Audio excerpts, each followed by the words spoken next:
Okay, listen, here's the deal. Who here puts on live events? Who puts on live events?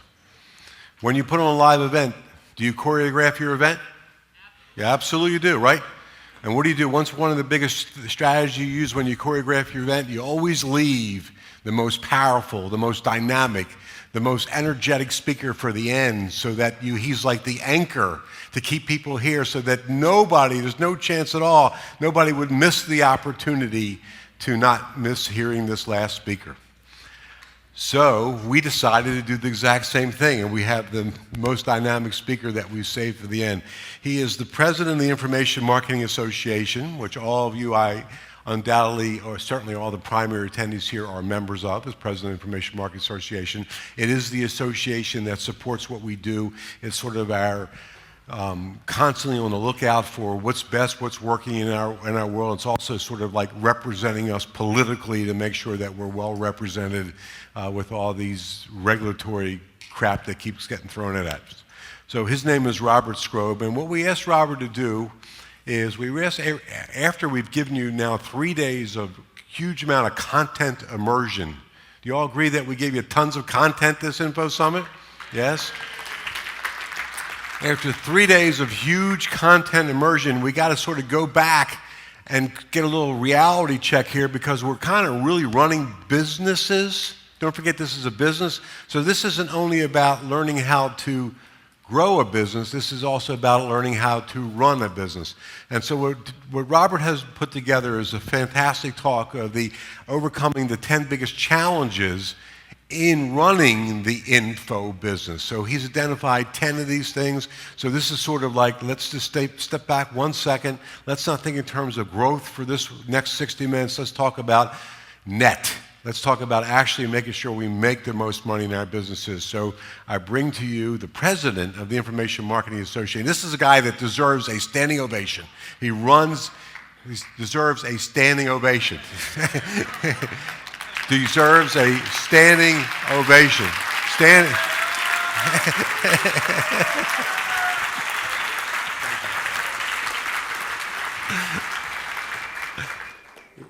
Yes, I'm a dynamic speaker. If you know anything about me, you know that I've got kids. And I won't ask you to raise your hand because I'm sure your shoulder is very sore at this point. But you probably know and recognize that I do have children. This is a photo taken just last week. So they really do exist. This is in front of the azalea bushes at our house. My daughter's a pirate. If pirates were to wear cabbie sweaters, Abercrombie jeans, and $300 boots. And of course, my son is a tacky tourist, which is basically what I wear every day. This is my son. He turned 10 years old this summer. And we sat him down and said, as you know, I mean, birthdays are a big deal, especially when you're 10. And, birthdays we sat him down, my wife and I, at the kitchen table. And I said, son, you're 10 years old. This is a milestone, a decade of life. And, as you'll come to find out, is these birthdays with a zero are some of the most memorable transformation times in your life. And, as a reward for, meeting this first decade, because, chances are, the next decade you're going to be spending that with your friends. This is your mom and I opportunity to really recognize this milestone in your life. So, what is it that you would like for your birthday, son? And we were, thinking didn't really say anything at first. Well, do you want the Wii Fit? Is it the Wii Fit that you like? Is it, that iTouch thing? You like the iTouch? Tell us, what is it that would really be the perfect gift for you for your birthday? And so he thought for a moment, and he said, Extends natural male enhancement. So my wife gets up from the table and walks away. And so I said, well, son, why do you want Extends? What was it, what do you see that's going to do for you? Well, Dad, haven't you seen the commercials? In the commercials, when you go play golf, you can hit the ball longer and straighter. In baseball, when you have a chance at bat, you always get a home run. And when you got a race car and you can drive race cars. So needless to say, we have no more cable TV in my house. No more Fox News, not able to enjoy any of these programming. But it brings up a good point because, my son was, studying these commercials. And, this is really what this Extends Natural Male Enhancement seemingly promises, is a home run at every at-bat and a long and straight drive at the tee. And so why would he not want this opportunity? Made sense to me. And it reminds me that a lot of information marketers make similar misunderstandings. That because they see pieces of the business, they see the way pieces come together, that very often they misunderstand how, what the real context of growing these businesses are. And these are businesses. There's no doubt about it. I remember when one of my very first meetings with Dan Kennedy many years ago, and I came to him with this little business plan, and I was going to, build this business, and he said, okay, well, how long do you think you want to grow this business till you're going to sell it? I was like, oh, well, maybe 2 years, something like that. And like, okay, well, how much are you going to sell it for? Oh, well, $5 million, that sounds good. Sounded good to me at the time. And so, okay, well, how much are you going to invest in growing this business? Well, I really want to cash flow grow it. I don't want to put any of my own money. I just want it to grow, with the cash flow that it generates. So he's like, let me get this right. So you want to grow a $5 million business in 2 years without putting any money into it? It's like, well, yeah. Well, I can tell you, he looked at me similar to the way my wife looked at my son on this birthday meeting. So it's, this is a real business, and it's a real opportunity. I can tell you it beats the heck out of being a CPA. I am a licensed CPA. I'm completely incompetent at doing anything that CPAs do. But this business allows you as a consultant. I had over the previous several years, I had been able to double and triple my income. Listening to Dan Kennedy, using his marketing advice, I had been able to really make a lot of money. I was taking Tuesday afternoons off. I was working probably about 32 hours a week, really enjoying life as a consultant. I was by far paid more than anybody else in my industry several times. They would have called me a crook if they had seen the fees that I was able to charge and that clients were happily willing to give me. But what I realized is that I was maxed out. That as long as my income depended on labor, depended on me doing work, then I wasn't going to be able to grow. I wasn't going to be able to expand beyond the money that I was currently making as a consultant. And I could hire employees or build a big infrastructure, but that wasn't what I wanted. The information marketing business allowed me to create products once and sell them many times, to create scalable income. And it does the same for you. And so we're going to talk today about how to structure and build these businesses in a way that maximizes profit and also long-term sustainability. These are tools that we're going to talk about that could build a house or lead in frustration. And we're going to work to show you how you can avoid the frustration. Now, let me talk a little bit about my background. My first seminar business started in 1995. I created a board essentials program. I created my first information product in 1996. And what it was a weekly fax.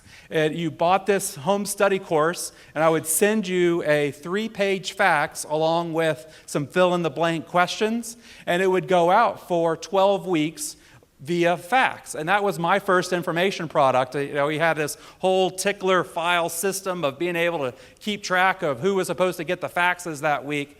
I worked in over 34 niches, creating seminars for OBGYNs, anesthesiologists, employee leasing companies, movers, life care facility developers, affordable housing. I put on hundreds of seminars and created dozens of products. And today I have 14 different information marketing businesses that I operate in my company. Within the information marketing world, I'm blessed with the opportunity to publish the Information Marketing Insiders Journal. I conduct all the interviews myself, and it's 3 to 5 interviews a month with different info marketers to create the profiles. Discussion with 10 to 12 info marketers on the Jumpstart calls, other consulting and coaching clients that I work with. The dozens of questions online through the membership site that I get all the time. I mean, literally, the experience of hundreds of information marketers is boiled down and distilled into these 10 challenges that we're going to talk about today. These are things that I see very often, even with information marketers that are making, you'd look at it and go, man, that is great money. And they are making great money, but they've created a business that's going to be difficult to sustain that. And I don't want that for you. I want you to be able to avoid that challenge and work through it. So does that sound good? All right. Now, we're going to talk about saving you false starts and a lot of mistakes. In the cartoon, it says, let's start here. This spot looks as good as any. And I can tell you for a long time that felt like my life, is that of all the places I started drilling, it always seemed to be the rockiest, most difficult part to begin. And this is all about avoiding the rocks and drilling into the soft dirt. Now, one of the challenges that I see even very successful information marketers, and so this is going to be an advanced strategy. So if you're just starting out, don't worry, move forward. This is for advanced information marketers and something that you need to be thinking about in the back of your head. There's some information marketers that over-leverage. There's a couple different examples of building an unbalanced business, but under the category of building an unbalanced business, there's some info marketers that over-leverage coaching programs. They create a coaching group, and maybe there's 20 people within their group, with each of the 20 people paying them $10,000, generates $200,000 a year. There's 3 two-day meetings, a monthly 30-minute call that equates to about 20 hours a month worth of work. These are the types of coaching programs that are very common, things that Dan's going to be talking about in detail tomorrow. Now, and if you haven't registered for tomorrow, by the way, there's forms in the back of the room. So these folks, they create these coaching programs. Once they've launched them, man, that's $200,000. I only, these 2-day meetings, this is great. Let me launch another coaching group. And so then they go and they launch another coaching group, this one with only 18 people, but they raise the price. It's $15,000, so it generates 270,000 meetings, but they've got to up the ante by having 4 2-day meetings, an hour, a monthly call. It comes out to about 18 hours a month. Now, this is another $270,000. They like it so much that they go create another coaching group. And then they've got only 16 people, because this is more exclusive, but they charge $25,000. They generate $400,000, 4 2-day meetings, a monthly call, 16 hours a month, and then they also throw in a day of consulting one-on-one to really up the ante and make sure this is a special program and that their folks are able to get results. Nothing wrong with this. I mean, it's, certainly, several years ago, I'd have been looking at this going, my goodness, you're talking to Robert about generating $870,000? Sign me up, no problem. But we got to think about the time investment necessary to sustain that business. You got Group 1, 16 hours a month. Group 2 is 24 hours a month. Group 3 is 34 hours a month, for a total of 74 hours a month. And what these folks do is they end up crossing off half their calendar before the year ever starts. And it's impossible to sustain their business year after year because they don't have the time necessary to go out and get the new customers and refill the pipeline so that they can continue marketing their business. So very often in the information marketing business, there'll be things that we're very good at that we emphasize over and over again, and it gets us in a little bit of a trap. Now, another example are promotions. There's lots of formulas for doing launches on the internet. Year one, an information marketer I've worked with, year one, he made about $1 million with 12 email promotions. Great business. You got to love it. He created one product, and then on the other months, he promoted other people's products. And, so he only has to create one product a year, generates $1 million a month, pretty good business. Well, year two, what happened was those 12 promotions netted only $700,000, and but then he had to introduce teleseminars in order to juice it up, and so he was creating new marketing for new products every month in order to try to get back up to the $1 million. You cannot over-leverage any one part of the business. The business, Dan talked about this briefly this morning, and I want to highlight that now. You got to really think of this business as a triangle. And you need every part of the triangle to have a sustainable, long-lasting information marketing business. The bottom of the triangle is generating leads and build a relationship. A lot of folks ask me, hey, Robert, is social media good? What about video marketing? All of it is great because it builds the bottom of the triangle. It's an excellent tool, and it needs, all those things, advertising to generate leads, banner ads, all of those things generate leads to build your business, and they all have their place. But you also need the other pieces of the pyramid, which are giving customers an opportunity to buy from you. And this is more than, you need a system to convert those leads into customers. A designated process, and I'll talk about this a little bit in a few minutes, but that's what separates the stable, long-lasting information marketing businesses from one-shot deals, promotion, a string of promotions, a string of coaching programs that you're swamped by and trying to get out from under. Having a sustainable process of generating leads and getting customers to buy from you is what's going to be is what you're looking to create. You want to go ahead and work with your customers who buy your products, build a relationship, get them engaged with you. You want to give them an opportunity, if they buy an introductory product, to buy a more advanced version to be able to foster that relationship with you. You want to build in large group coaching programs, ones with lots of members that are able to participate, and then small group coaching programs. And at the top of the pyramid, if you're interested in this, is to have one-on-one coaching and consulting.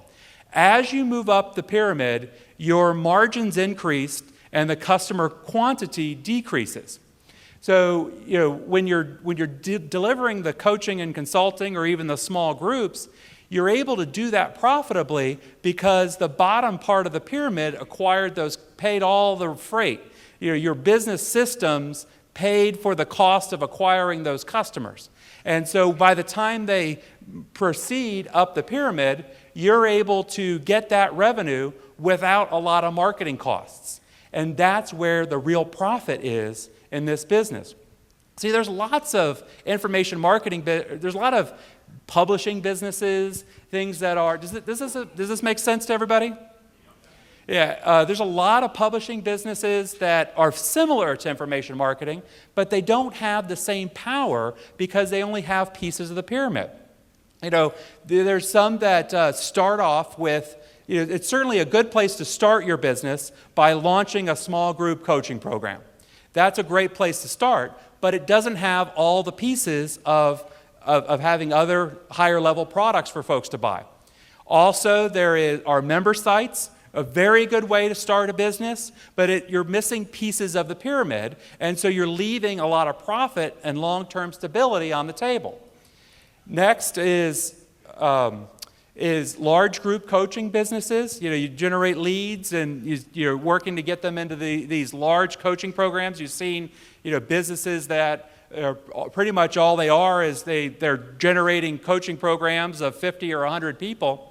I mean, a lot of folks make a lot of profit on that, but it's difficult to sustain for a long time because the marketing costs that you need to invest in order to refill those coaching programs are going to eat into your profit after about year 3 or 4. And also, I wanted to throw this in there. This is a consulting business.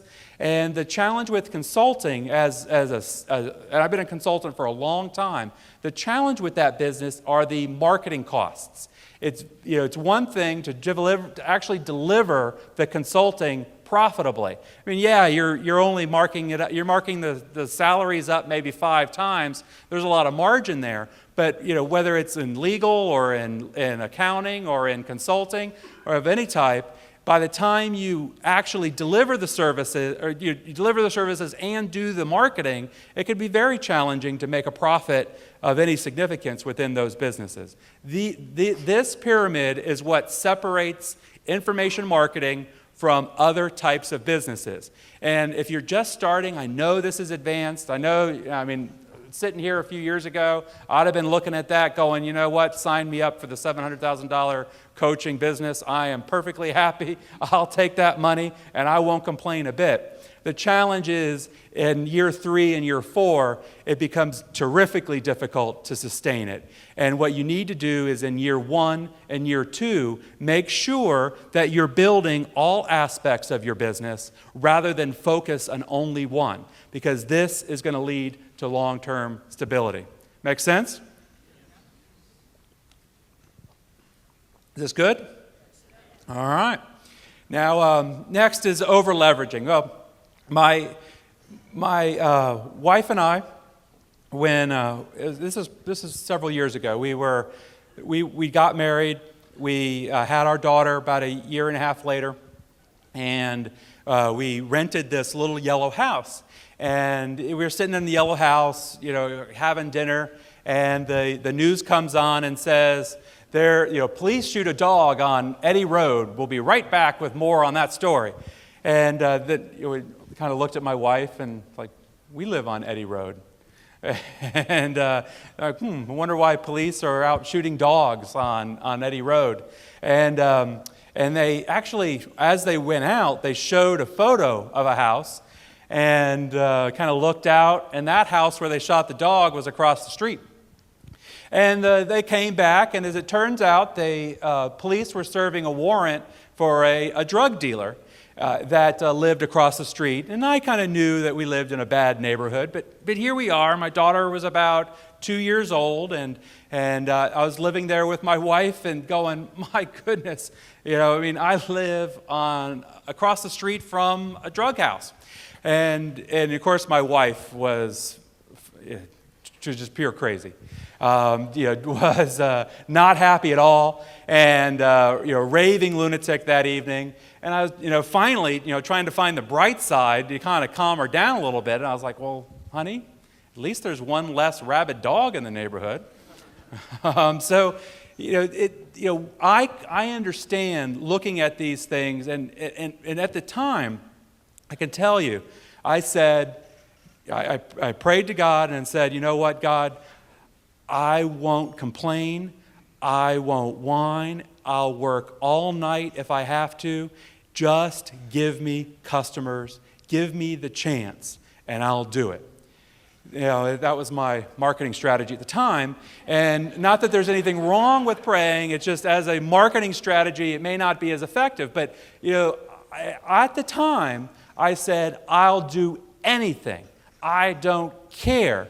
And then after about 6 weeks later, you get these customers, and it's like, man, I got to find somebody to send out these faxes. I can't do this crap anymore. But what happens is in this information marketing business, when we're starting out, very often we are so eager to get customers, we're so eager to try to prove ourselves that we try to over-deliver, and we try to do too much. And we take on too much product marketing, product creation, customer service, trying to do all these upsells, trying to do list building. And, at the time, it's like, oh my goodness, if we could only get a customer, I'd do anything to get a customer. I'm not afraid of work. But it's not the way to build a long-term business. Now, monthly newsletters, you got to create content, you got to oversee the graphic design, you got to actually get these things out the door, monthly coaching calls, you got to, how many people are feeling this pain? You got to find topics and locate guests and then send out the notices. And then you got to, if you've got member sites, you got to go on there and do discussions. If you're participating on social media, you got to, go there every now and then. It could very easily scale into too much leverage, too much work, too much, things on your time. So this is a shortcut. And I can tell you for a long time I was very cynical about planning. I figured, planning was for losers, and that why should I spend time planning? Because I could just do the work, right? Why would I think about planning and think about what I'm going to do? I'll just do it. And then I'll be more productive than everybody else because I skip out that planning stage. This is an important step. You've got to really be clear about creating an outline of the business you want. And we talked, Dan and of course Frank earlier last evening talked about, designing your perfect customer. And even before that, you have to design your perfect business. What type of lifestyle do you want out of your business? Because after you start selling stuff is the wrong time to try to figure out how you want to engineer your life.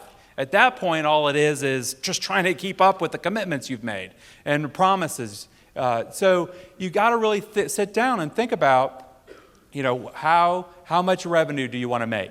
What types of customers are you going to do? What types of fulfillment? Where's your revenue going to come from? How much money is going to come from initial product sales? How much is going to come from upsales into higher, more expensive products? How much is going to come from coaching programs? And of course, we'll talk about the whole coaching program, half of the pyramid tomorrow.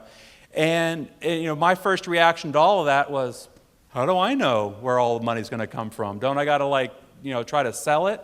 Well, the thing is you won't know until you put the goals down. There won't be any income until you set that there's going to be income. And whether you miss it or exceed it, you'll never get it unless you outline that it's going to show up. And I can tell you that I've been cynical about this step for a long time, and it changed for me when I sat down and did it. Lifestyle. Project management, it's crucial to have a production calendar, marketing calendar. About in December 2007, on the IMA membership site, we did in the newsletter archive, there's a journal there's about 5-page article all about planning your business for the next year. In that year, it was 2008. It's perfect for 2010. So when you get home, you've got all kinds of ideas, and you're trying to figure out how you're going to put them together and make them happen in 2010, go download that article, walk through it. It takes you step by step through what you need to do in order to make 2010 your best year ever. Who's going to take that opportunity to plan next year? All right? It's an article about planning, December 2007, in the IMA newsletter archive. It's all about project management. This calendar, look, I was cynical too. I'm cynical. It's difficult to find time planning. This breaks it down into 4 hours, so you can plan your whole business in one afternoon. But I remember when I first heard about this whole marketing calendar concept from this guy, Bill Glazer, I thought, why should I sit down and create a calendar? I'll just think up the promotion that month and just make it happen. Well, the fact is it doesn't happen unless you plan it out in advance. Also, delegation. For a long time, I felt that I was the only one who can get anything done. That I had been disappointed by employees, that they just were never as ambitious as anybody. And how many people have felt the same way? I mean, it's just these morons. I can't trust them to get anything right. And I felt that I had to do everything myself. And what this concept led to poverty, okay? And so rather than me figuring out what I needed to do differently to motivate, train, and keep employees accountable, I did the work myself. How many folks do the work themselves?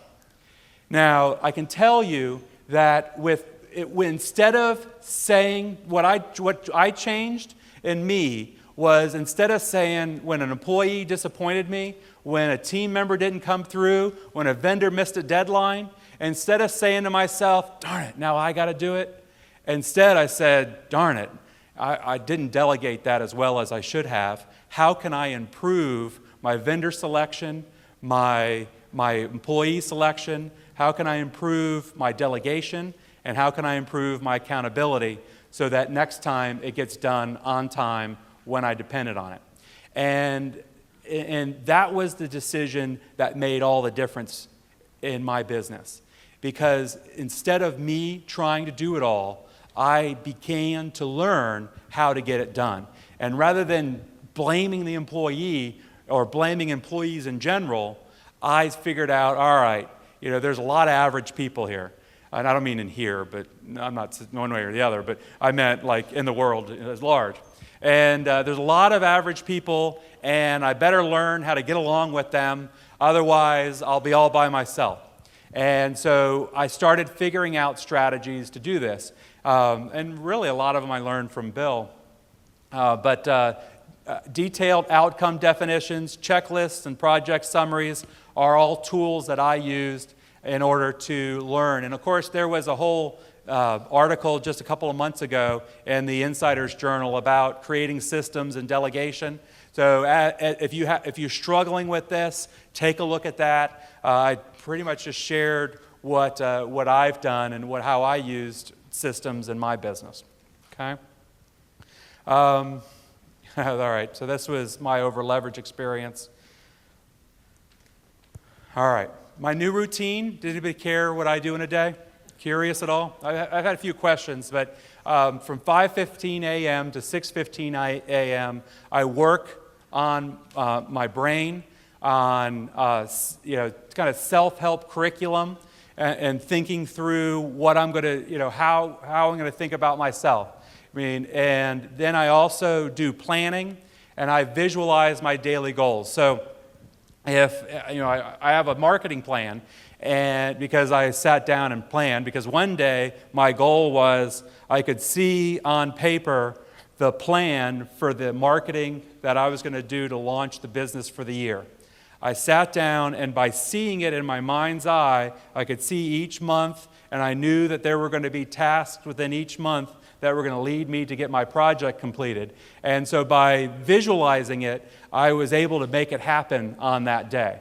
Before, all I visualized was all the pain and frustration and garbage that I was going to have to deal with. And all that did was make all the pain, frustration, and garbage bigger.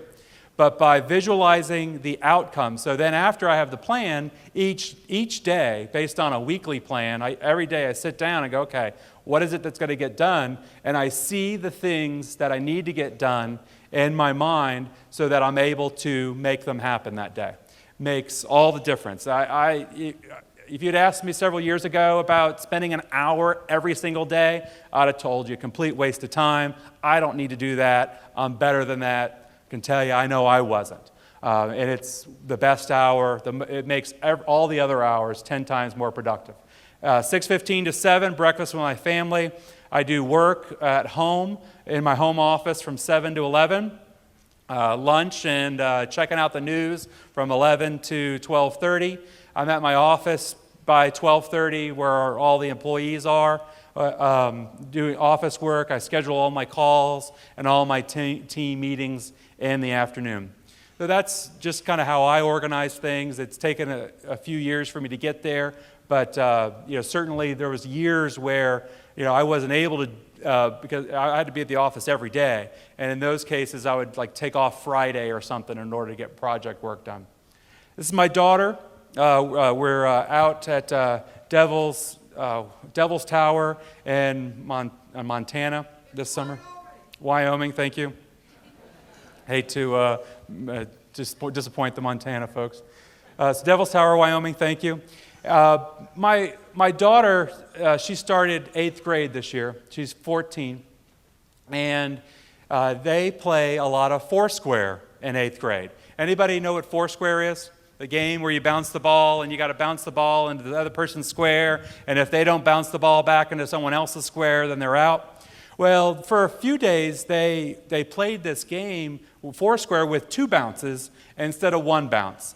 And my daughter really took a liking to that because it was real helpful for all the kids. They could kind of catch up. So even the ones that weren't so athletic or maybe not as good at Foursquare were able to keep up with the game because they got 2 bounces.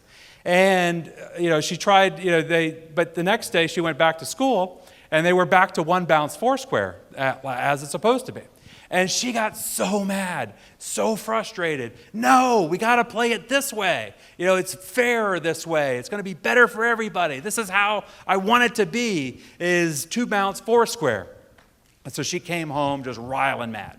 And she quit, wasn't going to play, and didn't want any part of the normal Foursquare. And, she would look to me for support and encouragement. And I said, so what? Sorry, honey, Foursquare's played with 1 bounce. That's how it is. And what are you going to do? Punish everybody by quitting? You're going to sit on the sideline? They won't even notice you're sitting on the sideline, nor will they even care. It's your choice to either get in the game and play it the way it's played, or get out of the game and quit. But it makes a difference to you. It doesn't make a difference to anybody else. And I look at the information marketing business, and I can tell you there's a lot of times where I'm like, shoot, this really shouldn't be like this. Why is it so difficult to get affiliates to do what they say they're going to do? They tell you, oh yeah, I'm with you. We're going to promote this thing. We're going to make this happen, and then you never hear from them again. Or employee, why is this so difficult? And then I was thinking, well, that's how the game is played. And each of us have to understand that this is how the game of life is. And we can try to punish the world by giving up, by quitting, by walking away, or we can jump in the game and play the best darn game we can the way the game is played. Who in here is going to play the game of information marketing? All right. Some of the things that we have to understand in the information marketing business is it's a real business. And with every business comes liability. If you're a doctor, you can mess up with the scalpel and somebody can be injured and you face a lawsuit. If you're an attorney, there can be malpractice and there's a lawsuit. If you're a construction contractor, you could buy drywall and they can ship you drywall from China. The same people that have been delivering drywall to you for years all of a sudden show up with a different load. You put it up in the house. You find out later that it emits sulfur and makes people sick. In business, stuff happens. I can tell you in information marketing, it's one of the least problematic businesses because there's no certifications, no licenses. It's a great business. But it's easy to go, you know what, those risks, I don't have any money, I'm just starting out. My business is small. Those things won't happen to me. And even if they did, I don't have anything. I'm judgment proof. What do I care? And let me tell you, just get in the habit now of doing some things that are necessary in this game. And they're going to serve you for a long time. Interview releases. When you are interviewing guests on your monthly calls, or you have guests submit newsletter articles, you should be getting releases from them in order to show that you have a right to use that article, a right to use that interview. Anybody doing this now already? Good. Next week we need everybody's hands up. All right. Next, trademark applications. Trademark, Sonia was talking about on the blogging program yesterday about how trademarks are one of the best ways to protect your business from pirates, people trying to post bad things about you or trying to take your customers.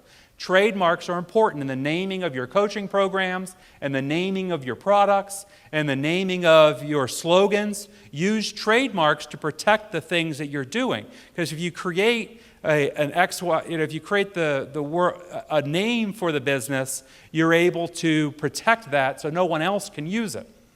It's kind of like lots of people can sell shoes, only one company can sell Nike. Testimonial documentation, when you need to have a file somewhere of all the testimonials you use. You don't have to be formal about this, but just somewhere so that if someone asks you where you got that testimonial, you can show that the file, whether it be audio or video, some way that, some kind of reasonable access where you can get it if you need it. Written joint venture agreements, this is a big one that many people fall into. When you begin a joint venture, there is no money to worry about, and so it's you work on it with a handshake and a smile, and you move on. And of course, everybody means to do well, but then at the end, I've talked to a lot of info marketers that haven't gotten paid, or that for whatever reason aren't able to get their joint venture partners to uphold their end of the bargain. This doesn't have to be formal. It can just be, you'll do this, I'll do that, and be done. One page is perfectly fine. Non-compete agreements, a great tool with your employees and vendors so that they are agreeing not to go into business competing with you should they decide to move along. Very simple to do. Non-solicitation agreements within your, there's some coaching programs where you have to worry about people maybe soliciting other members of the coaching program, or members soliciting employees of other coaching members. And it's easy enough to put in a written agreement. This is how we do things around here. And up front, everybody's perfectly willing to go along with it. That is, except for the ones who know they want to solicit all your members. So you're only, by imposing the restriction, all you're doing is keeping out the ones that don't want to be in and giving confidence to the ones who do. A second merchant services account.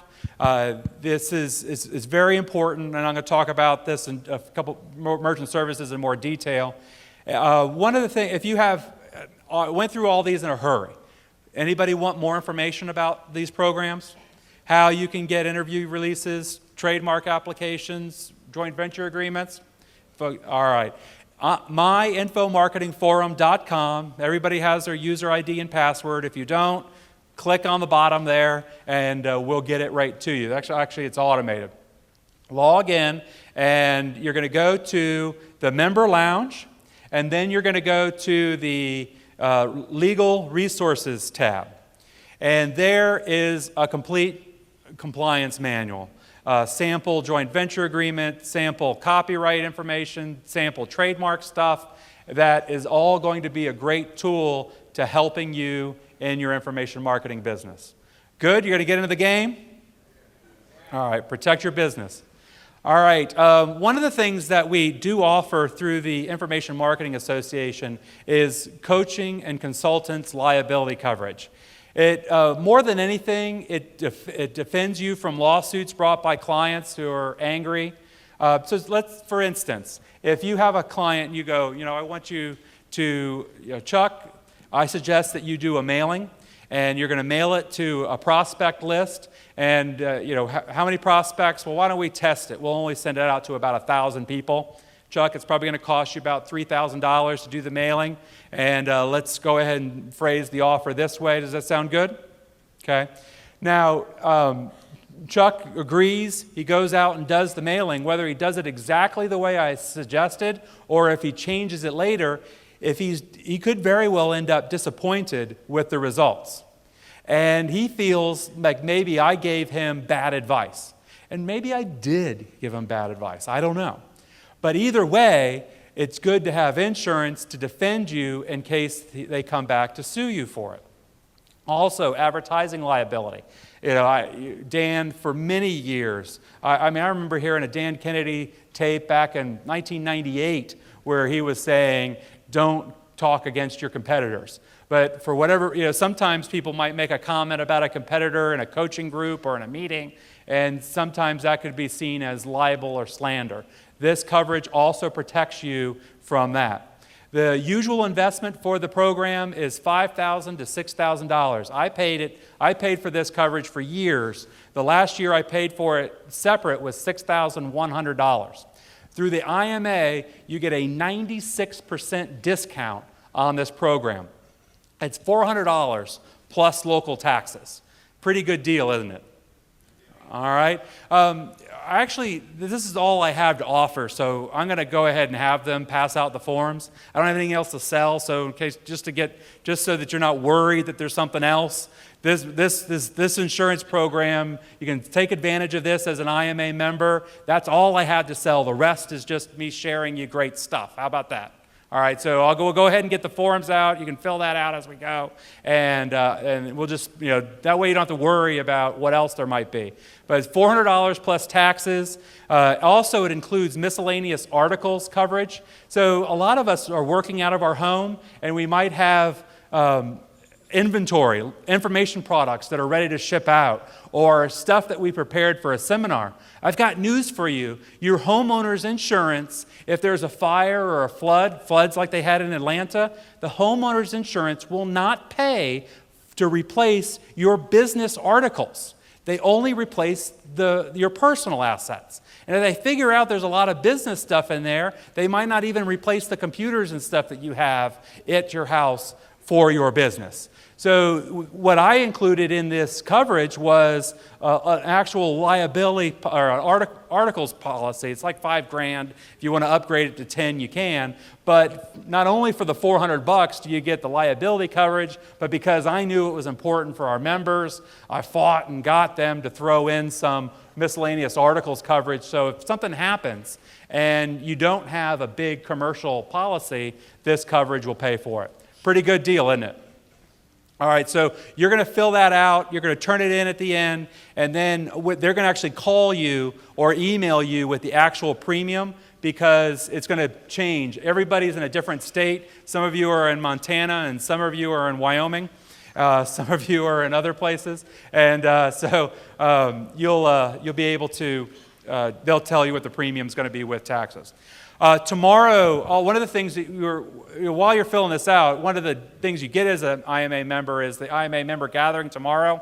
We're going to talk about advanced issues you'll encounter in the information marketing business. We'll have open Q&A with Dan and Bill. The Federal Trade Commission came out with new guidelines related to testimonials and endorsements and what you're allowed to say. And I published an article in the journal that you'll see. Dave, can you go ahead and put on that you're going to get this next week, probably Monday when you get back to the office. But I also photocopied them, and we'll go through them with you tomorrow at the IMA member gathering. Okay, thank you. That IMA member gathering is in the Savannah room. It starts at 8. It goes till about 10. It's at the second floor, just past the elevators. We'll have continental breakfast, so you can grab a cup of coffee, grab a donut Danish, and join Bill, Dan, and me at that IMA member gathering. Next challenge, number 4. This good so far? You ready for the next 6? All right, spenditis. I can't tell you how many times I've seen this. That information marketers, they get into this business and they start selling products. They start making some money. And all of a sudden, they got to get the Rolex. I don't know what it is about the Rolex, but I can't tell you how many times, not going to name any names, that I got this, I sold a couple products, I went out and bought a Rolex. I'm like, all right, great. Or they do the trip to Las Vegas. Or a coaching program could be extremely valuable to do. But like 6 of them isn't necessary. And the information marketing, you may be working a job, $60,000, and in this business, I can tell you, it's not hard to make $60,000 a month. I know, because in my mind, I can see where I was just a few years ago and how inconceivable it would be to be making $60,000 a month. It was beyond my imagination. But it's easy in this business. And what happens is so many information marketers spend money. This is an actual case.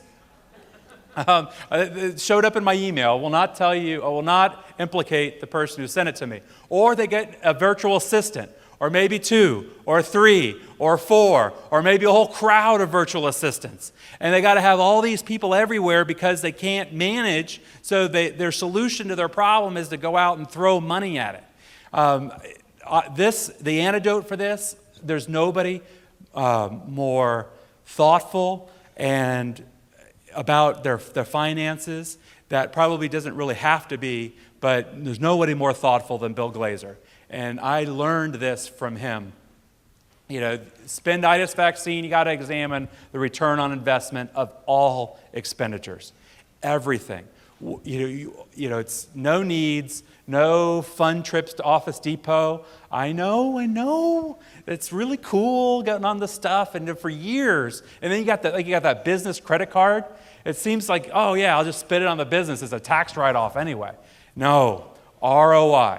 What is the ROI on the investment? Also, one of the things that I've done as I've grown is, used to be I didn't really negotiate with the vendors. I just took their word. Oh yeah, let's go, let's do it. And I felt that by paying them what they asked for, I was building a good relationship. Well, all I was doing, to use Frank Kern language, was reducing my retirement income, my savings account.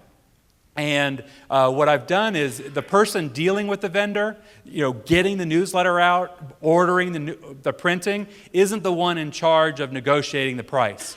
So I have a separate person from the one that deals with the vendor every day, that's in charge of getting the best price so that the vendor can't warm up to that person. Also, you got to take money off the table.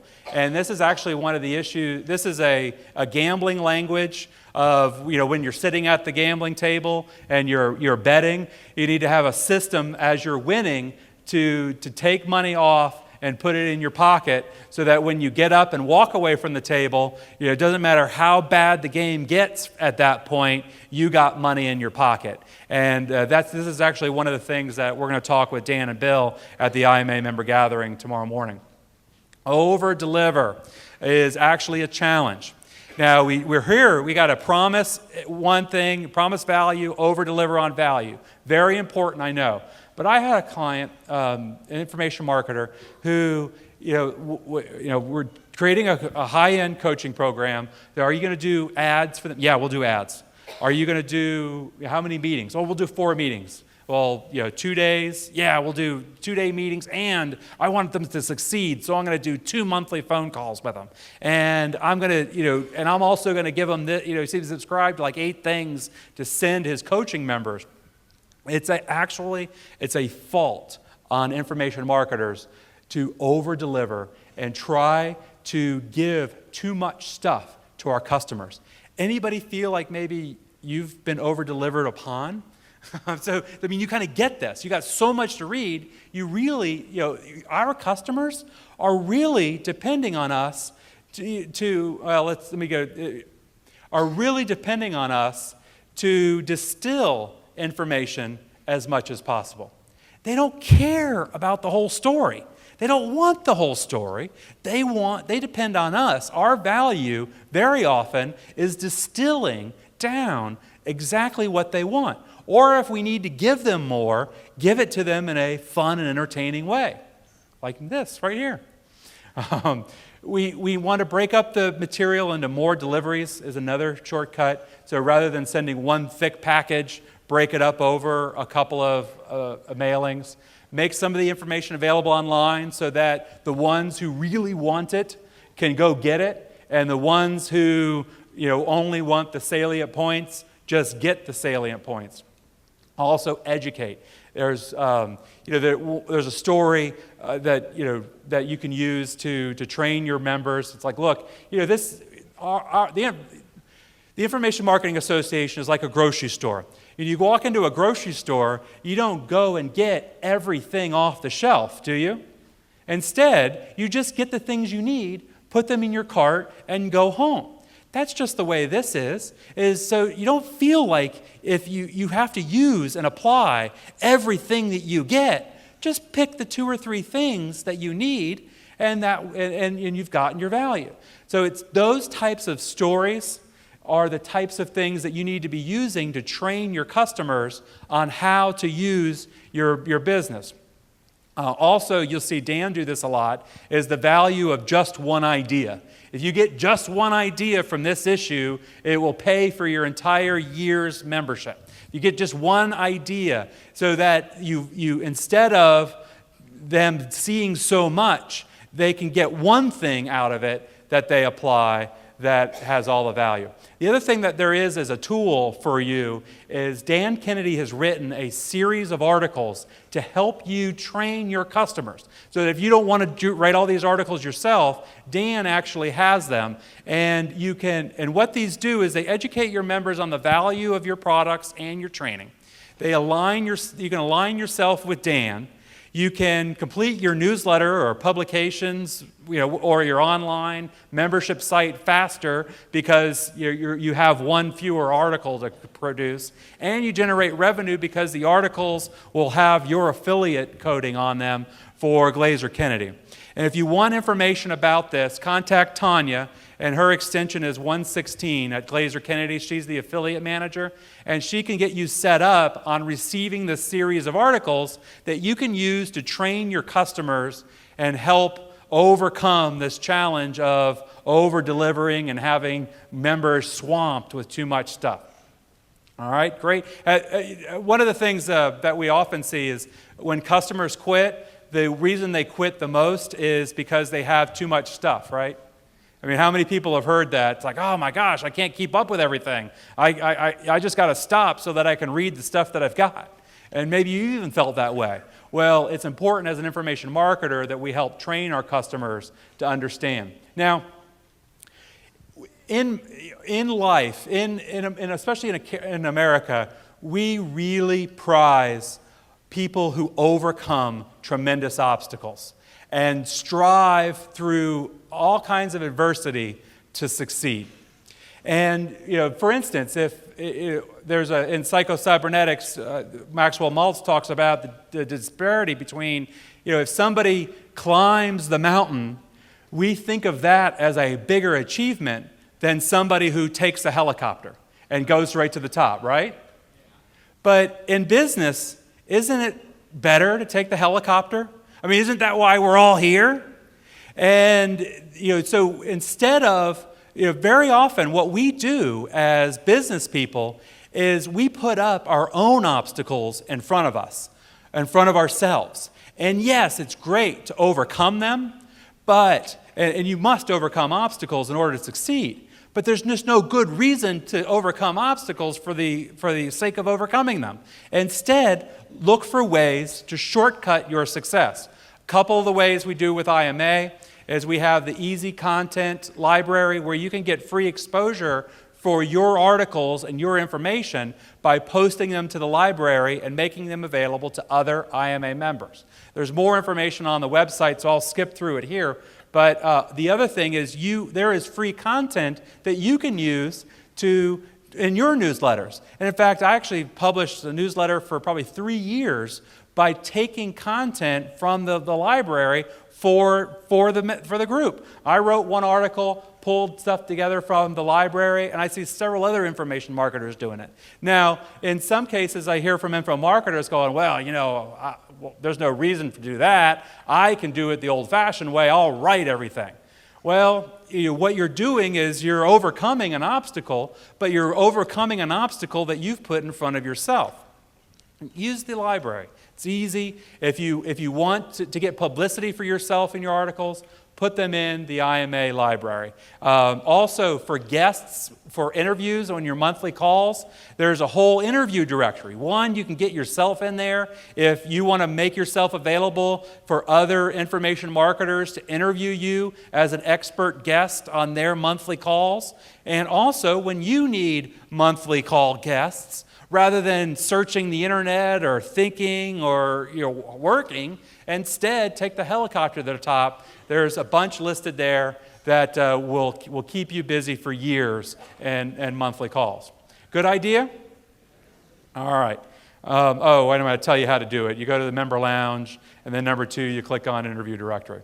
This is Doak Campbell Stadium. The Seminoles are taking on the Clemson Tigers this evening, and certainly I'll be watching after the event tonight. It's actually, the game is in Clemson, not at Doak Campbell Stadium. But I show this picture because I actually met my wife at Doak Campbell Stadium on November 13th, 1993. So thank you for noticing I remember that. For the tape, we want to make sure that's on there. To be honest, I'm not that quite sure that that's the correct date, so I'll verify before sharing. So at the stadium at that time held 72,000 people, and my future wife sat in front of me. For the game that night was NC State versus Florida State University, and she went to NC State, played on a soccer scholarship, got an ACC championship, and went into the national championship game in ladies soccer. But she sat in front of me, big NC State fan, and NC State scored first. They were up 3-0, and she was just ragging, all in my face. Final score was 62-3. But anyway, I hung out with her and her friend. On January 15, 2004, just 2 months later, we were engaged. And then in May 28, 2004, we were married. So 6 months after I met her, we got married. Never lived in the same city. She actually lived in Tampa. She had come up for the game. And I got to tell you, that was pretty stupid. It's worked out well. We worked through lots of things. I had no idea what I was doing. I had no idea what I was getting in for. It was all a lack of planning, just pure drive, and you know what else. I don't need to give the whole list. And, that's the way a lot of information marketers jump into this business, is without a whole lot of thought and planning, and that's okay, because that's how things get done, quite honestly, is instead of, of course you got to have a plan, but if you try to work through every detail, you'll be trying to work through details for so long you never actually implement. One of the things in your business that is a very important part of your business, if you haven't figured it out yet, is merchant services. You can guess what percentage of your income for your information marketing comes through credit card merchant services. Like almost 100, right? Maybe there's some PayPal, or maybe somebody writes you some checks, but it's in the 90s of percentages. And the relationship you have with your bank, anybody here that their banks are kind of having problems? Credit is tight, that banks are having problems finding money and capital resources. We are going through a time where merchant services are going to be more difficult to get, and through a time where they're going to be clamping down on rules that seem arbitrary. For us, it's like, hey, you get a fee for every time we run a card. What's the matter if it goes from $4,000 a month to $100,000 a month? All that means is your fees went up from $50 up to a couple of thousand. You should be happy. Well, they're not happy because to them, that merchant services is an extension of credit to you. And if you do something other than what you've said that you're going to do, they don't know how to distinguish you from a fraud person, other than they see, well, people who commit fraud tell us one thing and do another.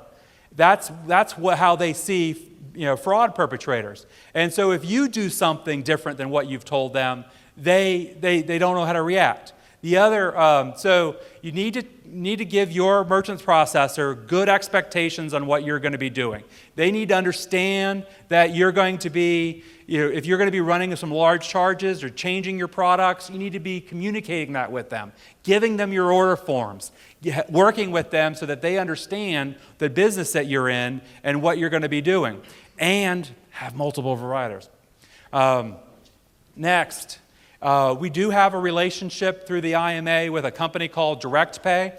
your IMA membership gives you a 10% discount. One of the things I forgot to tell you on this professional liability stuff that with the form that we passed out was that has a 96% discount over what the coverage would be otherwise. And of course, you'll learn tomorrow that anytime you endorse something and you're getting a fee, you've got to disclose that you're getting a fee.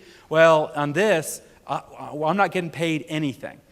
We passed along all the savings to you. I could have easily charged $1,900 for this insurance program. It would still have been a 60% discount. But no, we pass it along at $400 so that it's just a killer value. Same with the merchant services. I could have easily put on a point or two for IMA and been able to get a piece of it. But I pass along all of it to you. If you're charging $30,000 a month, your IMA membership dues are free when using this merchant services account. With the insurance, 1 year of the insurance makes what? 8 years of IMA dues for free? But that's what we're about, is helping you, not simply making money. We're trying to pass along benefits, and that's what these two things are. We're not getting paid on them. We just want to make sure that you've got best in class. Now, both of them, because I'm not getting paid, I am running on them hard. So if you have a challenge, you have a problem, send me an email, let us know, and Suzanne in my office will dog them until they do what you need. Now, we have had a couple of issues with direct pay, but when we investigated, what we found was an info marketer told them one thing, said gave them expectations that our product is going to be this average price, and this is going to be our volume, and it turned out they ran $1,700 or $17,000 on the first day. Now, we can buffer that and help educate both parties, but if you're having a problem, let us know. If we need to educate you, we'll educate you. If we need to run on them and beat them up to make them do what they're supposed to do, we'll do that as well. This is our family vacation. We went to South Dakota, to the Badlands. This is South Dakota. This is all of us at Devil's Tower, Montana. This is us at Yellowstone National Park with our geysers. And so yes, I am showing you pictures of my summer vacation. The reason is, we also went to the Colorado Rockies game while we were out west. To me, out west is Colorado. That might be back east to you. But nonetheless, we drove like 3,000 miles all over those states out there, big states. And the whole time we had this little GPS thing. Ours is named Nancy. And it's the coolest thing. You put in this address, and it tells you exactly how to go, and it tells you how long it's going to take, and what time you're going to be there. And it's a great tool because it allows us to navigate what we need to do to get to our destination. If we were going too slow, hey, wait a minute, there'll be no stops. We cannot stop. I don't care how bad you have to go to the bathroom. We're going to keep going because we got to get there. Nancy says we're going to get there after 6. We got to be there before 6. We got to make up some time. If we were up ahead, we could relax. We could focus on other things. Numbers in your business. I can't tell you how many, even the best information marketers, are not tracking the numbers in their business. And this is a great tool. Again, well worth the work. Well worth getting into the game. Instead of dashboards in business actually look more like this, where you're able to see, you're able to track your customer value. I'll show you, or they look like this. But one of the things that over the next year we're going to do with the Information Marketing Association is work with some information marketers on compiling averages. Now, first question somebody asks when you figure out whether or not you're going to do your numbers is, well, what's the average customer value? Or what's the average marketing cost and marketing investment to get a customer? And I can tell you none of us know. And the first question is, it depends. Well, yeah, it depends, but we really should have an average, right? Well, we're going to be working with about 15 to 20 information marketers to systemize their numbers, combine the numbers, and produce reports for them as a group. If you're interested in this, this is only for the most advanced information marketers, let me know, and we'll let you know how to participate. But this is going to be a way of really taking this industry to the next level by being able to know what average customer values are, what average cost per sales are, so that you would, while it's going to always vary, you'll know where you are as compared to the average. Challenge number 9. Always generate new customers. I mean, you're there, maybe you're new, and you're like, man, how Robert's talking about this coaching program, and this guy's got $500,000, and he's not, these problems, and I just want to get a customer. I just need a new customer. I don't care. Well, let me tell you, that is what the expert info marketers are dealing with too. New customers are crucial in an information marketing business. They're the lifeblood. And if you're not generating new customers on an ongoing basis, your business is going to dwindle and die. So don't feel bad that you think, oh man, I got to grow my business, I got to generate new customers, because everybody else is in the same boat too. And you can't be so focused on creating coaching programs or creating other things that you're not focusing on this. You got to generate new leads every day. We heard a lot of that with Frank Kern. How many leads you need to generate in order to meet your goals? You need step-by-step processes to offer your products, automatic upsells, sell your coaching program, move your customers through your pyramid. That's what this business is. It is the business of generating new customers. It's the easiest stuff that you can sell. There's the highest markup of any other business that you would be able to have. I mean, anything else, there's nothing else that has the kind of markup and margins that the information marketing business has. Next is skills versus beliefs. Very often, these are the skills that you need in information marketing. Creating marketing products, delivering coaching, creating interviews, speaking, management. You got to do planning. But what I find most info marketers do, especially beginners, is they discount how much skill they have. Oh, I don't know how I would deliver coaching. In fact, I've actually known information marketers that were scared to walk up on stage. They were just in a panic before they have to go up and deliver a speech. And so they don't want to go up there. They don't want anything to do with it, but they don't trust their skills enough. But then the beliefs, they trust wholeheartedly. Well, my customers want this. Or, I have some, a particular reputation. Or my affiliates promote my products. That's a very big myth. Or, who's going to listen to me? You feel like nobody, feel like nothing. You don't feel like anybody would listen to you. But those beliefs hold you back. People put too much trust in their belief, not enough trust in their skills. Be very cynical about your beliefs. What your what your customers want, use that as you hear a complaint, use that as an opportunity to pursue it. I think my employees do a good job. But if I hear something bad or I hear a comment, I am going to investigate the heck out of it because I want to I want every opportunity to challenge my beliefs. If a customer tells me something, I'm going to go try to research exactly what it is they need so that I can make sure I deliver it. But at the same time, you've got to trust your skills. Good enough is good enough. It really is not that hard to get up here. Obviously, by what I've done today, anybody can do this. It's not that difficult. And you know what? I started out at my kitchen table too. I started out working actually in my shed next to the lawnmower at a little card table with my laptop computer. My first book was written at a card table. And I can tell you, I felt like nothing. Why would anybody listen to me? I tell you what, you be you. Put your information out there. Share and help. And they will listen. They will love you, and you're going to be able to develop a following. That is what this business is all about. Don't tell them you're nothing. They won't know the difference one way or the other. All right, the Information Marketing Association is dedicated to helping information marketers make more money in less time.